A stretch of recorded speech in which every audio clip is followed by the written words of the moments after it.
Aujourd'hui, le dimanche 2 février, je ne sais pas si vous savez, mais c'est la Chandeleur. Vous savez ce que c'est la Chandeleur? La plupart d'entre nous la connaissent, surtout sous le nom de jour des crêpes. Je ne sais pas pourquoi cette fête est devenue associée aux crêpes. Toutefois, si quelqu'un en a apporté, j'aimerais bien m'en régaler après le culte. Mais sur le plan liturgique, en fait, le dimanche où on lit le texte de Luc 22, 40, marque la fin du cycle de Noël qui a débuté le premier dimanche de l'Avent. La Chandeleur est avant tout une fête religieuse en fait, célébrant la présentation du Seigneur au temple. En effet, les chrétiens commémorent le jour où Jésus a été présenté au temple en fait, 40 jours après sa naissance. Et autrefois, cette fête de la présentation du Seigneur était accompagnée d'une procession avec des cierges allumés. Ainsi, cette fête est devenue progressivement Chandeleur. Du latin candelorum, qui signifie tout simplement chandelle. Il n'est donc pas surprenant que dans certaines églises, des bougies soient allumées à l'occasion de cette fête. Je ne sais pas si c'était pour ça aussi, mais bon. Donc, ces cierges rappellent que lorsque Jésus fut présenté au temple, il fut reconnu en tant que Messie par Siméon, qu'il appela alors lumière du monde, lumière des nations plus précisément. Ainsi s'explique l'origine du terme chandeleur. Maintenant, penchons-nous sur ce que dit notre passage biblique d'aujourd'hui. Notre texte d'aujourd'hui, si vous avez bien suivi, je parle de l'Évangile, évoque 5 fois le mot loi. Essayez de le compter à la maison, vous allez voir, le mot loi revient 5 fois. Et ce texte met en évidence les principaux aspects du judaïsme, tels que la Torah, qui veut dire tout simplement la loi, les prophètes, qui est représenté par Anne, et le temple. Donc, malgré tout cela, si on regarde bien le texte, bien que Jésus soit le personnage central de ce récit, il demeure un nourrisson passif. Tandis que ses parents l'emmènent à Jérusalem pour sa première rencontre avec la ville sainte. Parce que là, ça se passe 40 jours après sa naissance. 40 jours après sa naissance, Marie et Joseph se conforment à la loi en se rendant à Jérusalem.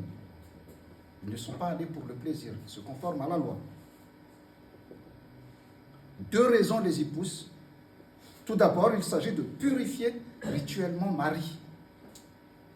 Selon la loi juive, une mère et son enfant sont considérés comme impurs pendant 40 jours après la naissance. Cette impureté est légale, cela n'a rien à voir avec un péché. C'est plutôt un résultat du sang versé pendant la naissance en fait. Ensuite, ils vont présenter leur nouveau-né au temple, conformément à la coutume juive qui était précisée dans Exode 13, 2 et qui stipule que tous les premiers-nés, mâles ou garçons si vous voulez, appartiennent à Dieu. Je cite ce qui est écrit en Exode 13, 2. Il est écrit « Consacre-moi tout aîné, tout premier-né parmi les Israélites, tant des hommes que des animaux, ils m'appartiennent. » Amasino wain la matory rehetra dia izay voalohany teraka rehetra amin'ny zanak'Israely na olona na biby fiompy ireny ozy Andriamanitra. Ça veut dire que selon la loi, les premiers-nés mâles devraient servir comme prêtres dans le temple. Toutefois, plus tard, les Lévites ont ultérieurement assumé cette responsabilité. Par conséquent, les parents avaient la possibilité d'acheter la liberté de leur enfant aîné en échange d'un sacrifice expiatoire. Pour purifier la mère et l'enfant, un sacrifice devrait être fait. Selon la loi, Lévitique 12, 1 à 8, il fallait offrir un agneau en holocauste. Le Lévitique 12, 1, 8 stipule aussi que si la famille est pauvre, parce qu'un agneau ça coûte cher quand même à l'époque, si la famille est pauvre, un couple de colombes ou de pigeons peut servir d'offrande alternative. Tomoina roa na zana-boromailala roa, raha ohatra ka tsy manana moyen hanomezana n'ilay zanak'ondry ny ray aman-dreny. C'est ce qu'ont offert Joseph et Marie. Ils ont offert le sacrifice des pauvres. Cela suggère que Jésus a connu une enfance simple, élevé dans un milieu modeste. Et cela veut dire aussi que sur le plan financier, il n'a pas beaucoup de valeur. Jésus a été racheté par 2 colombes de la part de ceux qui l'aimaient. De même qu'à la fin de sa vie, il a été vendu pour 30 pièces d'argent par ceux qui voulaient sa mort.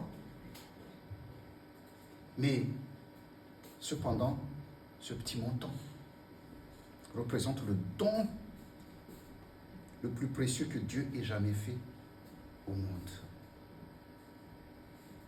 C'est le sang de Jésus qui rachètera toute l'humanité en étant versé sur la croix. S'il ne vaut pas grand-chose sur le plan financier, tout ce qu'il a donné vaut très cher pour nous tous. Selon l'Épître aux Hébreux, Jésus n'est pas seulement le prêtre, mais il est aussi l'offrande sacrificielle. Il occupe le rôle d'officiant parfait, irréprochable, habilité à entrer dans la présence de Dieu.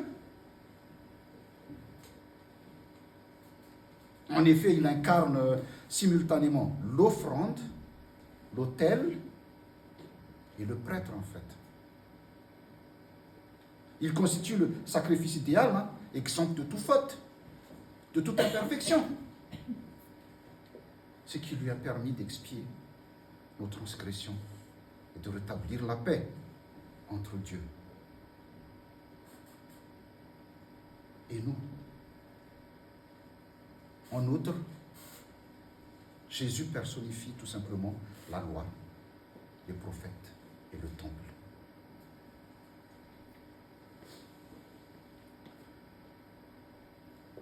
En regardant bien ce texte d'évangile, on peut également remarquer qu'aucune mention n'est faite des prêtres du temple dans ce texte, alors que tout se déroule dans ce lieu.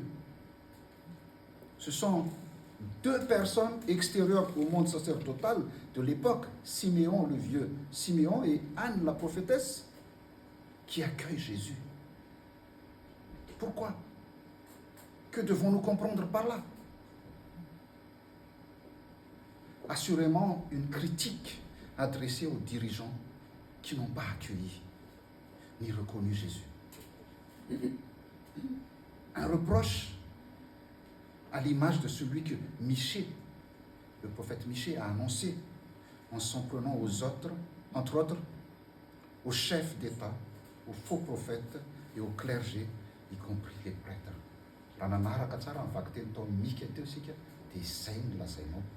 C'est une reproche à tous les membres dirigeants. Siméon, qui avait été averti par l'Esprit Saint qu'il ne mourrait pas avant d'avoir vu le Messie promis, n'exerçait aucune fonction au temple. Il attendait juste là. Il symbolise l'attente messianique. L'attente messianique des croyants d'Israël. Il attendait la consolation d'Israël. Il avait confiance en Dieu, malgré son âge en fait, sa vieillesse. Il attendait tout le temps. Des fois, la promesse tarde, mais il attendait. Sa piété et sa justice étaient exemplaires. Si bien que Dieu prêta oreille attentive à ses prières. Chers frères et sœurs, ce qu'on doit retenir là-dessus, c'est que quand un engagement est pris par Dieu, nous pouvons être certains qu'il sera tenu. Ceux qui se confient entièrement en lui seront comblés et vivront dans la paix. Là, par exemple, la promesse faite à Siméon a été exaucée. À l'inverse de nous, toujours à la recherche de nouvelles preuves. À chaque fois, on veut toujours une preuve. Ça, c'est nous, ça, actuellement. À la recherche toujours de nouvelles preuves. Siméon s'est contenté de la seule vision du Christ. Il nous rappelle qu'un seul accomplissement peut remplir toute une existence, en fait.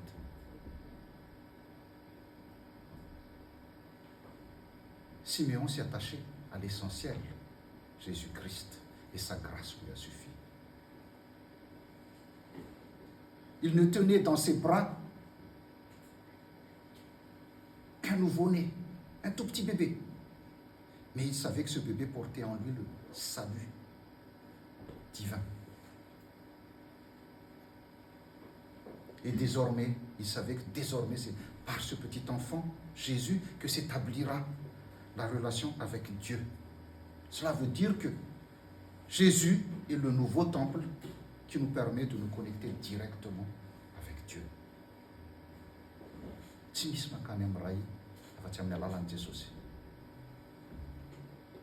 le vieux Siméon a été récompensé pour sa foi, tout comme Abraham et Sarah, parce qu'il avait une confiance inébranlable dans la promesse divine. Beaucoup de Juifs de Jérusalem attendaient le Messie. Mais lorsqu'il est enfin venu, ils ne l'ont pas reconnu. Ils l'ont même rejeté.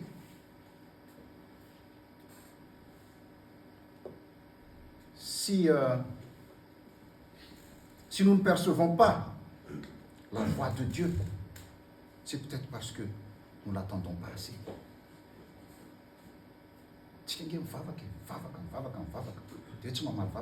Mais nous ne l'attendons pas assez, en fait. Nous ne l'écoutons pas assez. Des fois, Dieu nous répond déjà. Mais on ne l'écoute pas. Parce que ce n'est pas ce qu'on veut, en fait. Ou encore, nous l'étouffons sous le bruit de nos désirs égoïstes et de notre agitation inutile. On veut que ce soit comme ça, et bien on veut obliger Dieu à faire ça.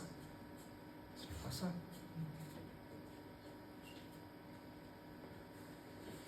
Notre orgueil nous pousse parfois à croire que nous possédons la vérité, en fait. C'est là le problème.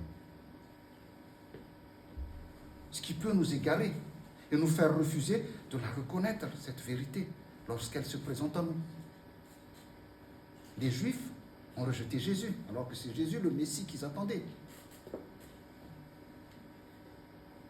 Des fois, Dieu répond aussi par le biais des personnes qui ne correspondent pas souvent à nos attentes. Même dans nos études publiques, nous avons mis en place des choses. Nous avons que ici, tamura aussi mangata kavadi. Fava kafonis mangata kavadi. Ba meu fadi amba. Tu m'as fallu misde. Maintenant les pasteurs, les pasteurs attendent. Faina fava kana sanga trop na demande. Donc c'est meu fadi a fait chant. Quand il faut mettre les chants, mitsen les ténèbres tout comme na demande trop vas-y.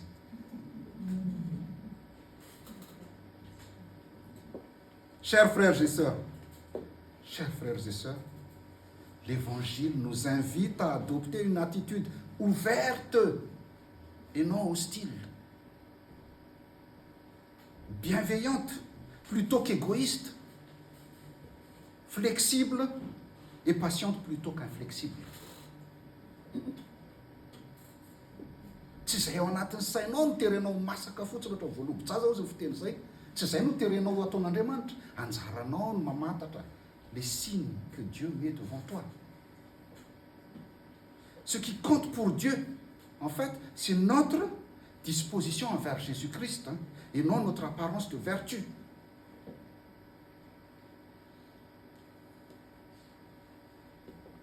Aujourd'hui, frères et sœurs, Jésus-Christ, la lumière des nations, se tient devant nous. Il est là, devant nous.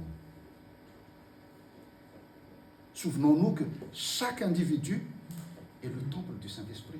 Chacun de nous ici présent est le temple du Saint-Esprit.